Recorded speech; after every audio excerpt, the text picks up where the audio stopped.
صل علی سیدنا و شفیعنا و حبیبنا و کریمنا و مولانا محمد معدن الجود والکرم والعلم والحکم وعلی آلہ و صحبہ وبارک وسلم۔ عزیزان گرامی، منگل کی شب 27ویں شب ہوگی جس کو شب معراج کے نام سے یاد کیا جاتا ہے۔ شب معراج یہ وہی شب ہے جس میں اللہ رب العالمین نے اپنے محبوب صلی اللہ تعالی علیہ وسلم کو وہ معجزہ عطا فرمایا جو معجزہ کسی نبی کو نہ ملا۔ اللہ رب العالمین نے ان عظمتوں سے نوازا کہ اس جیسی عظمتیں بھی کسی کو نہ مل سکی، اور حقیقت یہ ہے کہ یہ صرف ایک معجزہ نہیں، یہ بے شمار معجزات کا مجموعہ ہے۔ اس معجزے کی جس چیز کو دیکھا جائے وہ الگ معجزہ نظر آتی ہے۔ آقا علیہ الصلوۃ والسلام نے جو معراج فرمائی، اس کے اگر معجزات کو دیکھا جائے تو ایک طرف جب آقا علیہ الصلوۃ والسلام کو حضرت جبریل امین معراج پر لے جانے لگے تو سب سے پہلے آقا علیہ الصلوۃ والسلام کے صدر مبارک کو، یعنی آقا علیہ الصلوۃ والسلام کے سینہ مبارک کو شق کیا گیا، اور شق کرنے کے بعد اس سے آقا علیہ الصلوۃ والسلام کے قلب مبارک کو، آپ کے مبارک دل کو باہر نکالا گیا اور اس کو آب زمزم سے دھو کر اور اس کو ایمان سے اور نورانیت سے بھر دیا گیا۔ تو عزیزان گرامی، جو بھی انبیاء اکرام علیہ الصلوۃ والسلام اس دنیا میں تشریف لائے وہ اپنے دور کے لحاظ سے معجزات لے کر آئے۔ اس دور میں جو اہم کام ہونے تھے، اس دور کے لوگ جو بڑے بڑے کارنامے انجام دے سکتے تھے، ان تمام کارناموں کا جواب دینے کے لیے انبیاء اکرام علیہ الصلوۃ والسلام کو معجزات سے نوازا گیا تھا۔ آج کے دور میں میڈیکل سائنس دن بدن ترقی کرتی چلی جا رہی ہے، اور یہاں تک ترقی کر لی کہ اگر کسی کا آپریشن کریں اور اس کے سینے کو چاک کر کے باہر نکال لیں، اور باہر نکالنے کے بعد اس کا آپریشن کر کے اس کو اندر رکھ دیں، تو یہ آج میڈیکل سائنس نے ترقی کی ہے، اور اس میں میڈیکل سائنس کو بے شمار اوزار کا سہارا لینا پڑتا ہے، اور اس کے باوجود انسان اس طریقے سے بیمار ہو جاتا ہے کہ ایک عرصے تک وہ بیمار پڑا رہتا ہے۔ لیکن آقا علیہ الصلوۃ والسلام کو اللہ رب العالمین نے ایسے معجزے سے نوازا کہ حضرت جبریل امین علیہ السلام آقا علیہ الصلوۃ والسلام کی بارگاہ میں حاضر ہوتے ہیں اور سینے کو شق کرتے ہیں، قلب مبارک کو باہر نکالتے ہیں، اور قلب مبارک کو ایمان سے بھرنے کے بعد پھر اندر رکھ دیتے ہیں۔ نہ کسی طریقے کی کوئی تکلیف ہوتی ہے، نہ کسی طریقے کی کوئی بیماری لاحق ہوتی ہے، نہ کسی طریقے کی کوئی پریشانی لاحق ہوتی ہے۔ تو آج کی میڈیکل سائنس بھی اس چیز کا جواب دینے سے عاجز رہے گی کہ یہ سب کچھ ہو جائے اور اس کے باوجود بھی کسی کو کوئی تکلیف نہ ہو۔ دوسری طرف آپ آقا علیہ الصلوۃ والسلام کے اس سفر کو اٹھا کر دیکھ لیں، آج یہ دنیا دن بدن ترقی کرتی چلی جا رہی ہے۔ ٹرانسپورٹ کا یہ حال ہے کہ کوئی سواری 300 کلومیٹر پر آور کی رفتار سے دوڑتی ہوئی نظر آ رہی ہے، تو کسی سواری کا حال یہ ہے کہ 500 کلومیٹر پر آور کی رفتار سے وہ دوڑتی ہوئی نظر آ رہی ہے۔ تو آج کے دور میں ہو سکتا ہے کوئی یہ سوال کر لے کہ آج یہ سائنس اتنی ترقی کر رہی ہے، اتنی تیز دوڑنے والی چیزوں کا مقابلہ کرنے والا کوئی معجزہ دکھاؤ۔ تو آقا علیہ الصلوۃ والسلام کا یہ سفر ایسا ہے کہ آج تو کیا ترقی ہوئی ہے، اگر قیامت تک اس سے زیادہ ترقی ہو جائے تو ان تمام ترقیوں کا جواب دینے کے لیے ایک معجزہ کافی ہے کہ آقا علیہ الصلوۃ والسلام کی جو مبارک سواری تھی براق شریف، اس کا عالم یہ تھا کہ جہاں نظر پہنچتی ہے وہاں اس کا ایک قدم رکھا جاتا تھا۔ تو عزیزان گرامی، یہ بھی آقا علیہ الصلوۃ والسلام کا ایک معجزہ ہے، اور صرف اتنا نہیں، اگر اس پورے سفر کو دیکھا جائے تو اس پورے سفر کی عظمت کا یہ عالم ہے کہ آقا علیہ الصلوۃ والسلام مکہ مکرمہ سے روانہ ہو کر مسجد اقصی شریف پہنچتے ہیں۔ وہاں پہنچنے کے بعد انبیاء کرام علیہ الصلوۃ والسلام کو نماز پڑھاتے ہیں، اور اس کے بعد آقا علیہ الصلوۃ والسلام کی یہ سیر آسمانوں تک پہنچتی ہے، جنتوں کی سیر ہوتی ہے، جہنم کی سیر ہوتی ہے، تمام چیزوں کا مشاہدہ ہوتا ہے۔ اتنے لمبے سفر کو اگر دیکھا جائے تو جنتوں اور جہنموں کا عالم یہ ہے کہ پوری دنیا کو بھی اگر جنت میں رکھ دیا جائے تو جنت کے ایک کونے میں ہی پوری دنیا آ جائے گی۔ اتنی بڑی جنت اور اتنی بڑی جہنم اور اتنا بڑا یہ آقا علیہ الصلوۃ والسلام کا پورا سفر ہو رہا ہے، اور اس سفر میں وقت کتنا لگ رہا ہے اس وقت کا اندازہ نہیں لگایا جا سکتا کہ آقا علیہ الصلوۃ والسلام وضو کر کے گئے ہیں، جو پانی بہ رہا تھا واپس سفر کر کے آ گئے، وہ پانی ابھی بھی بہ رہا ہے۔ جس بستر سے آقا علیہ الصلوۃ والسلام تشریف لے کر گئے ہیں وہ بستر گرم تھا جب آقا علیہ الصلوۃ والسلام واپس تشریف لائے ہیں تو ابھی تک اس بستر پر گرمی موجود ہے. اللہ اکبر. اتنا مختصر سا عرصہ اور اتنی لمبی مسافت آقا علیہ الصلوۃ والسلام نے طے فرما لی. یہ آقا علیہ الصلوۃ والسلام کا ایک عظیم معجزہ ہے جس سے آج کی میڈیکل سائنس بھی عاجز نظر آتی ہے کہ اتنے مختصر سے وقت میں کوئی سفر نہیں ہو سکتا جو سفر اللہ رب العالمین نے اپنے محبوب صلی اللہ تعالی علیہ وسلم کو کرا دیا. عزیزان گرامی آقا علیہ الصلوۃ والسلام کا عظیم معجزہ ہے. اس کو اگر دیکھیں تو حضرت موسیٰ علیہ نبینا علیہ الصلوۃ والسلام کو بھی اللہ رب العالمین نے اعجاز سے نوازا کہ حضرت موسیٰ علیہ نبینا علیہ الصلوۃ والسلام کو اللہ رب العالمین نے اپنے کلام سے نوازا. ان کو یہ شرف حاصل ہوا کہ انہوں نے اللہ رب العالمین کا کلام سنا. لیکن یہ کلام کہاں پر سنا گیا؟ حضرت موسیٰ علیہ نبینا علیہ الصلوۃ والسلام کو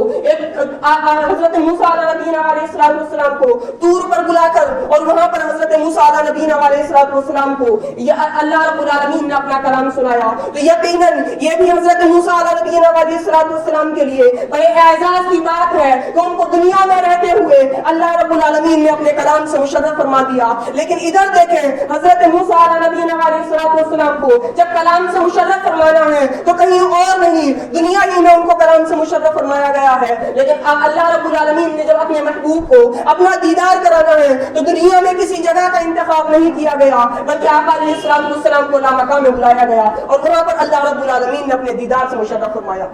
دوسری طرف یہ بھی دیکھیں کہ حضرت موسیٰ علیہ نبینا علیہ الصلوۃ والسلام نے اللہ رب العالمین سے اللہ رب العالمین کی بارگاہ میں اللہ رب العالمین کے دیدار کی تمنا ظاہر کی. تو ادھر تو حضرت موسیٰ علیہ نبینا علیہ الصلوۃ والسلام اپنی تمنا ظاہر کر رہے ہیں. دوسری طرف اللہ رب العالمین اپنے محبوب کو اتنا بڑا معجزہ عطا فرما رہا ہے اور بغیر تمنا اور بغیر خواہش کے یعنی یہ آقا علیہ الصلوۃ والسلام نے اس چیز کا مطالبہ نہیں کیا تھا بلکہ اللہ رب العالمین نے خود آقا علیہ الصلوۃ والسلام کو یہ معجزہ عطا فرمایا ہے. تو حضرت موسیٰ علیہ نبینا علیہ الصلوۃ والسلام نے تو تمنا کی ہے لیکن آقا علیہ الصلوۃ والسلام کو بغیر تمنا کے مل گیا. اور پھر یہ بھی دیکھیں کہ حضرت موسیٰ علیہ نبینا علیہ الصلوۃ والسلام نے تمنا کی تو ان سے فرما دیا گیا لن ترانی کہ تم مجھ کو ہرگز نہیں دیکھ سکتے. اللہ اکبر. حضرت موسیٰ علیہ نبینا علیہ الصلوۃ والسلام جن کی عظمت کا عالم یہ ہے کہ پروردگار عالم نے دنیا میں ان کو اپنے کلام سے مشرف فرما دیا, ان کو کلیم اللہ کا شرف عطا فرما دیا. لیکن جب وہ بھی دیدار کی درخواست کرتے ہیں تو ان سے کہہ دیا جاتا ہے لن ترانی کہ تم ہرگز مجھ کو نہیں دیکھ سکتے. اللہ اکبر. یہ حضرت موسیٰ علیہ نبینا علیہ الصلوۃ والسلام ہیں جو اولو العزم انبیاء کرام میں سے ہیں, جن کے مرتبے کا یہ عالم ہے کہ دیگر بہت سارے انبیاء کرام سے خود حضرت موسیٰ علیہ نبینا علیہ الصلوۃ والسلام کا مرتبہ بہت اعلیٰ و عرفہ ہے, لیکن ان سے کئی گنا زیادہ اعلیٰ و عرفہ ہمارے آقا مولا حضور رحمت عالم صلی اللہ تعالی علیہ وسلم کا مقام و مرتبہ ہے کہ ان سے کہ آقا علیہ الصلوۃ والسلام سے یہ نہیں کہ دیکھ نہیں سکتے, دیکھ نہ سکنا تو دور کی بات ہے, بلکہ اللہ رب العالمین نے آقا علیہ الصلوۃ والسلام کو بلا کر اپنے دیدار سے مشرف فرما دیا. تیسری طرف یہ بھی دیکھیں کہ جب حضرت موسیٰ علیہ نبینا علیہ الصلوۃ والسلام نے درخواست کی تو صرف یہ نہیں کہ ان سے منع کر دیا گیا ہو بلکہ اللہ رب العالمین نے اپنی ایک تجلی ایک پہاڑ پر فرمائی اور اس پہاڑ کا عالم یہ ہوا کہ وہ پہاڑ ریزہ ہو گیا. اور دوسری طرف حضرت موسیٰ علیہ نبینا علیہ الصلوۃ والسلام جن کے قلب کو اللہ رب العالمین نے اتنا عظیم فرمایا تھا کہ انہوں نے اللہ رب العالمین کے کلام کو سن لیا تھا. اللہ کے کلام کو سن لینا یہ بھی کوئی عام بات نہیں ہے, یہ حضرت موسیٰ علیہ نبینا علیہ الصلوۃ والسلام کی شان تھی کہ انہوں نے اللہ رب العالمین کے کلام کو سن لیا. اتنا عظیم قلب حضرت موسیٰ علیہ نبینا علیہ الصلوۃ والسلام کا تھا, لیکن اس کے باوجود جب اللہ نے اپنی تجلی ایک پہاڑ پر فرمائی تو اس وقت حضرت موسیٰ علیہ نبینا علیہ الصلوۃ والسلام اللہ کی اس تجلی کی تاب نہ لا سکے اور بے ہوش ہو گئے. دوسری طرف آقا علیہ الصلوۃ والسلام کو دیکھیں کہ آقا علیہ الصلوۃ والسلام کو ابھی معراج پر جانا ہے تو معراج پر جانے سے پہلے ہی آقا علیہ الصلوۃ والسلام کے قلب کو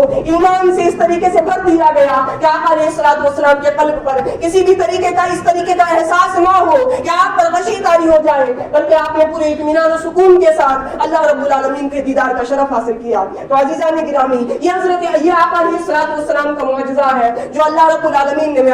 معراج میں اللہ رب العالمین نے آقا علیہ الصلوۃ والسلام کو عنایت فرمایا. اس کے بعد پھر یہ بھی دیکھیں کہ اللہ رب العالمین العالمین نے جو حضرت موسیٰ علیہ السلام سے گفتگو فرمائی تھی، جو کلام کیا تھا، اس کلام کو لوگوں کو اوپر ظاہر فرما دیا گیا کہ کیا کلام حضرت موسیٰ علیہ السلام نے کیا۔ حضرت موسیٰ علیہ السلام سے اللہ رب العالمین نے فرمایا ہے، تو گویا کہ حضرت موسیٰ علیہ السلام سے جو کلام کیا جا رہا ہے وہ کوئی ایسا کلام نہیں کہ دوسرے لوگوں سے اس کو چھپا لیا جائے، تمام لوگوں پر اس کو ظاہر فرما دیا گیا کہ اللہ نے حضرت موسیٰ علیہ السلام سے کیا کلام فرمایا ہے۔ لیکن جب بات آقا علیہ السلام کی آتی ہے تو ایک طرف تو لامکان میں بلایا گیا، لامکان میں بلانے کے بعد اللہ رب العالمین نے آقا علیہ السلام سے کلام بھی فرمایا، لیکن جب اس کے بیان کی بات آئی تو قرآن کریم میں صاف ارشاد فرما دیا فَأَوْحَىٰ إِلَىٰ عَبْدِهِ مَا أَوْحَىٰ، اللہ رب العالمین نے اپنے محبوب اور اپنے بندے کی طرف جو وحی فرمائی وہ وحی فرما دی۔ یعنی یہ واضح نہیں فرمایا کہ کیا گفتگو ہوئی، کیا کلام ہوا، اس بات کو واضح نہیں کیا گیا، بلکہ وہ راز و نیاز کی باتیں تھیں، وہ سر کی باتیں تھیں، وہ محبوب کی باتیں تھیں جو اللہ رب العالمین نے کلام فرمانا تھا، وہ اپنے محبوب صلی اللہ علیہ وسلم سے کلام فرما دیا۔ لیکن اب وہ کلام ایسا نہیں کہ دوسرے لوگوں کے اوپر اس کلام کو واضح کیا جائے، تو جو گفتگو ہونی تھی وہاں پر گفتگو ہو گئی اور اس کے بعد اس کلام کو بس اتنا کہہ کر ختم کر دیا گیا فَأَوْحَىٰ إِلَىٰ عَبْدِهِ مَا أَوْحَىٰ۔ تو اس طریقے سے اس معجزے کو دیکھیں، یہ جو معجزہ ہے اتنا عظیم معجزہ ہے کہ یہ ایک معجزہ نہیں بلکہ بے شمار معجزات کا مجموعہ ہے جو اللہ رب العالمین نے اپنے محبوب صلی اللہ علیہ وسلم کو عنایت فرمایا ہے۔ پھر یہاں پر یہ دیکھیں کہ آقا علیہ السلام جب مسجد اقصیٰ میں تشریف لے گئے تو آقا علیہ السلام کو مسجد اقصیٰ لے جایا گیا اور وہاں جانے کے بعد انبیاء کرام علیہ السلام کی امامت کا شرف آقا علیہ السلام کو ملا۔ تو یہاں پر یہ بھی ہو سکتا تھا کہ تمام انبیاء کرام مسجد اقصیٰ میں جمع نہ ہو کر مکہ مکرمہ حاضر ہو جاتے اور یہاں پر آقا علیہ السلام تمام انبیاء کرام کی امامت فرما دیتے اور یہاں پر آقا علیہ السلام سب کی امامت کا شرف حاصل کر لیتے۔ لیکن یہاں پر ایک بات یہ آ جاتی، جو گھر کا بندہ ہوتا ہے یہ ایک مسئلہ ہے کہ جو گھر والا ہوگا وہ امامت کا زیادہ حقدار ہوا کرتا ہے، اور گھر والے سے زیادہ حقدار وہ ہوتا ہے جو بادشاہ اسلام ہو، جو سلطان ہو، جو حاکم ہو، وہ گھر والے سے زیادہ مستحق ہوتا ہے۔ یعنی اگر دو لوگ کسی کے گھر میں جمع ہو جائیں اور گھر والے کا حال یہ ہے کہ نماز پڑھا سکتا ہے تو امامت کا سب سے زیادہ مستحق خود گھر والا ہوا کرتا ہے کہ وہ نماز پڑھائے۔ لیکن اگر اسی گھر میں اس جگہ کا جو حاکم اسلام ہو، جو سلطان ہو، وہ آ جائے تو اب گھر والے کو بھی یہ اختیار نہیں کہ مصلی پر آگے بڑھ جائے۔ اب جو سلطان ہوگا، جو حاکم ہوگا، وہ امامت کا حقدار ہوگا۔ تو اگر تمام انبیاء کرام مکہ مکرمہ حاضر ہو جاتے اور یہاں پر امامت کی جاتی تو ہو سکتا تھا کسی کے ذہن میں یہ سوال آ جاتا کہ یہ آقا علیہ السلام کا گھر ہے، یہاں تو آقا علیہ السلام امامت کے اس وجہ سے حقدار ہے کہ یہ آپ کا گھر ہے اس لیے آپ نے امامت فرما دی۔ نہیں، آپ کو مسجد اقصیٰ لے جایا گیا، وہاں پر آپ بھی مہمان بن کر گئے ہیں اور وہاں جانے کے بعد انبیاء اکرام کی آپ امامت فرما رہے ہیں۔ حالانکہ بہت سارے انبیاء اکرام وہ موجود تھے جو مسجد اقصیٰ کے آس پاس رہنے والے تھے، وہ امامت کے لیے آگے نہیں بڑھے، ان کا وہاں پر گھر تھا، ان کی وہاں پر مزارات تھے، لیکن کوئی بھی نبی آگے نہیں بڑھ رہا ہے۔ کیونکہ اس وقت تمام انبیاء اکرام کے جو حاکم ہیں، تمام انبیاء اکرام کے جو سلطان ہیں وہ موجود ہیں۔ تو سلطان کے ہوتے ہوئے کسی گھر والے کو بھی اس بات کا اختیار نہیں کہ وہ مصلی امامت پر آگے بڑھ جائے۔ اس وقت اگر مصلی امامت پر آگے بڑھنے کا کوئی حقدار ہے تو تمام انبیاء کے سردار سید المرسلین آقا علیہ السلام کی شان عظیم ہے کہ آقا علیہ السلام نے تمام انبیاء اکرام